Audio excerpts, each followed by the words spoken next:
From this position, who is winning? Here, white has a pawn and black has a rook. So we can easily say black is winning.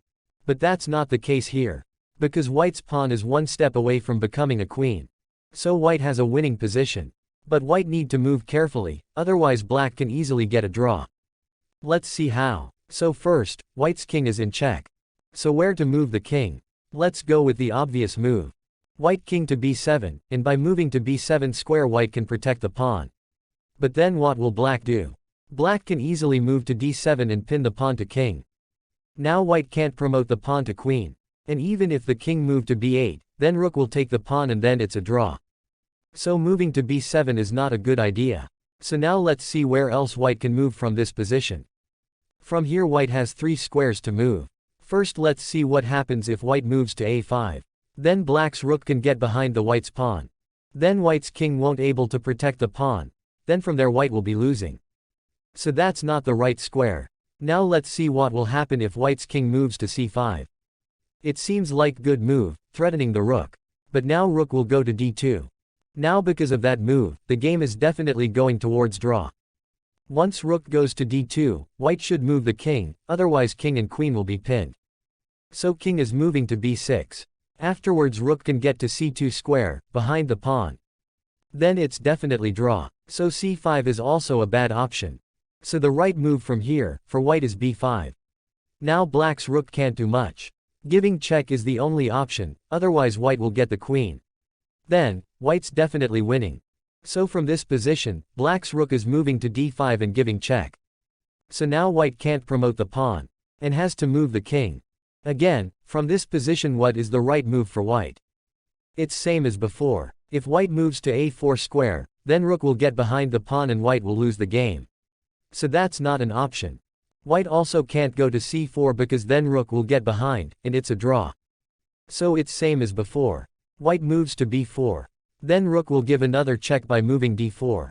Now, white king will go b3. Because for the same reasons as before.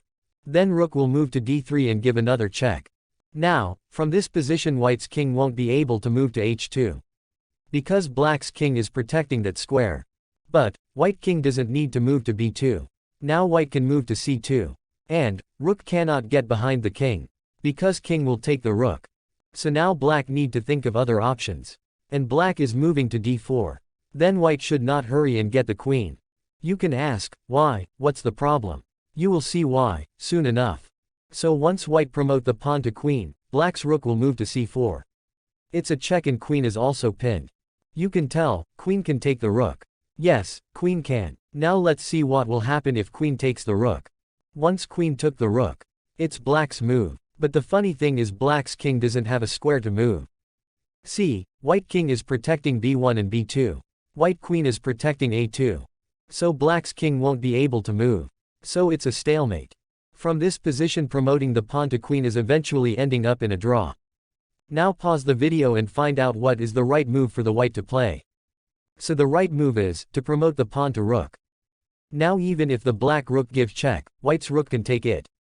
And the black king has the a2 square to move. So it's not a stalemate.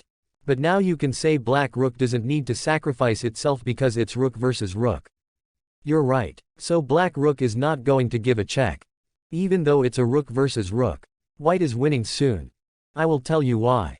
See, now the black king doesn't have many squares to move, so if white moves the rook to a8 it's a checkmate. So black rook will move to a4. Now white king will move to b3 square. From this position white king is threatening black's rook at the same time white rook is threatening checkmate on c1 square. So if black moves the rook, it's game over. If the black king moves to b1 to avoid the checkmate, then white can take the rook and from there white is winning.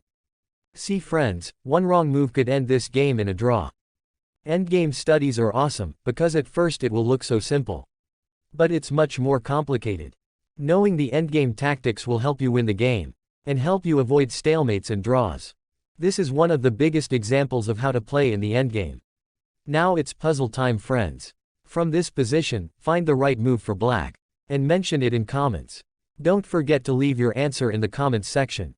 I hope you found this video informational and interesting. So leave a like and don't forget to subscribe, and click that bell icon which will give you notification every time I upload an interesting chess videos like this. See you all in the next video.